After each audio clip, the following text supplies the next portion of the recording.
Hello, I'm Takano Fukushima, and today I'm going to talk about my Capstone project, building a bilingual database, and what I learned while doing it. Well, I learned a lot, but I'm just going to give you a brief overview of the points I want to share. I hope you can maybe learn something from this too. So let's start.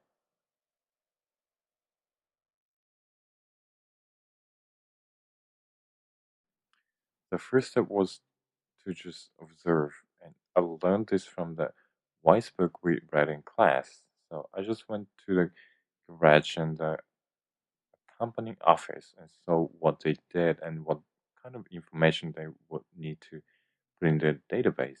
I learned all about what goes on in this kind of company, and I was surprised at how they could be so low tech but so accepting of my help.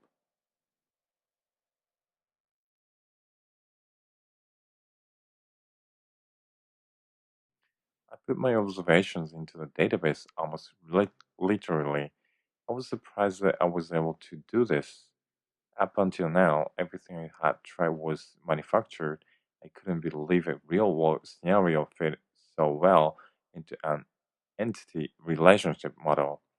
It was easier to plan than I expected.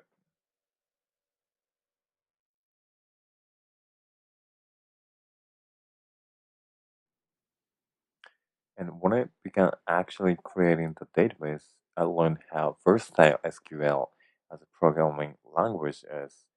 Indeed, it works just fine with Japanese, which are kind of new about, but not firsthand. I learned a lot more technical things that I won't bore you with. In a way, this was one of the biggest learning experiences of the project and one of the smallest, because other non technical stuff turned out to be equally important.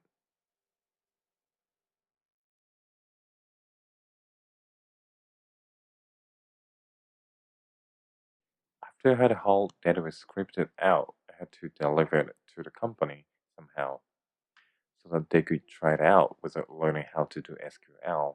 I put it into a web-based interface similar to the ones we learned how to use in advanced web design. Many of you probably took that class, so you know what this is all about. I used Dreamweaver to make it so that they could easily enter, edit, delete, and of course view record. And I made it so they could do things like see who was due for an oil change and other types of maintenance, which is probably their biggest help. It was also my first time making a bilingual database and a bilingual interface, so this took a lot of tweaking. But I learned that Dreamweaver really is versatile and useful when you get used to it. And I learned that it's a better idea to design your site around the database instead of the other way around. This way, I was able to take my logical relationships and make a logical interface.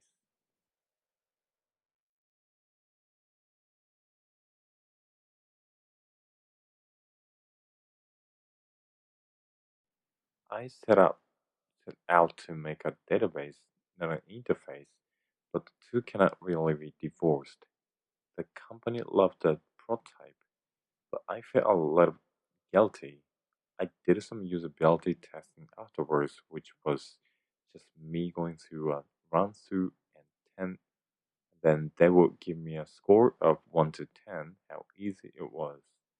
I got an average of almost 9.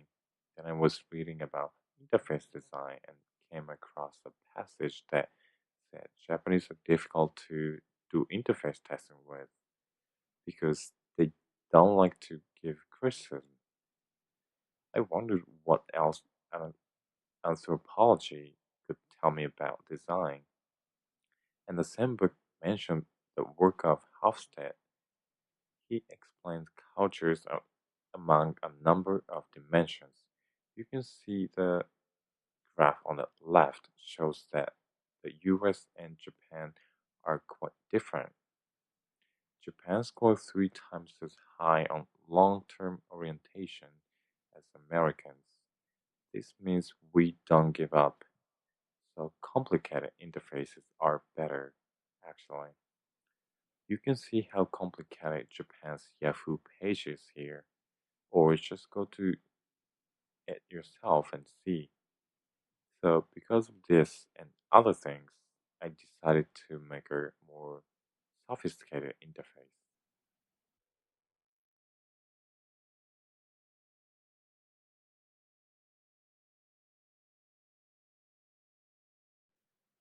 I also just wanted to say that I also learned to have an appreciation for my Japanese language skills. I usually struggle so much with English. It made me appreciate all that goes into my language. I don't know how someone who isn't a native speaker of Japanese could have translated even the stuff I did. We use four character sets, and knowing when to use which is important. I mean, it wasn't like a book, but if you get a column wrong, it can really hinder understanding.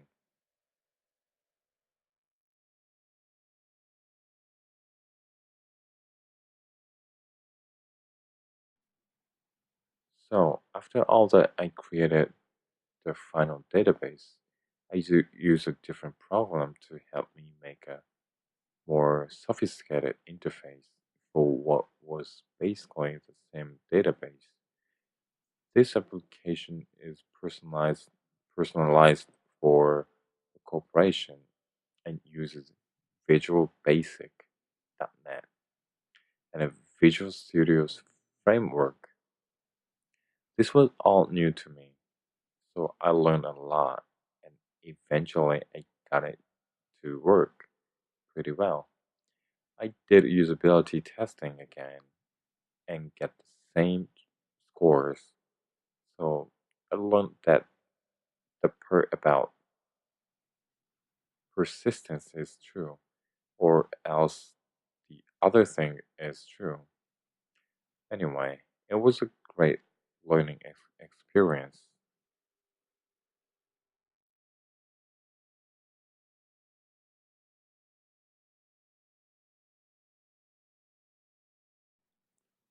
Finally, I gave a training seminar. It was in Japanese. Remember what I said about appreciating my language? I found it was much easier to do this in Japanese, but I still look forward to doing an English version because I also learn it is kind of fun to give a technical talk like this.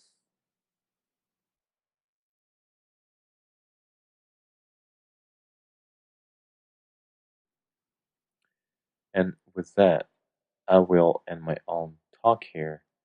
Thank you for listening and good luck in the future.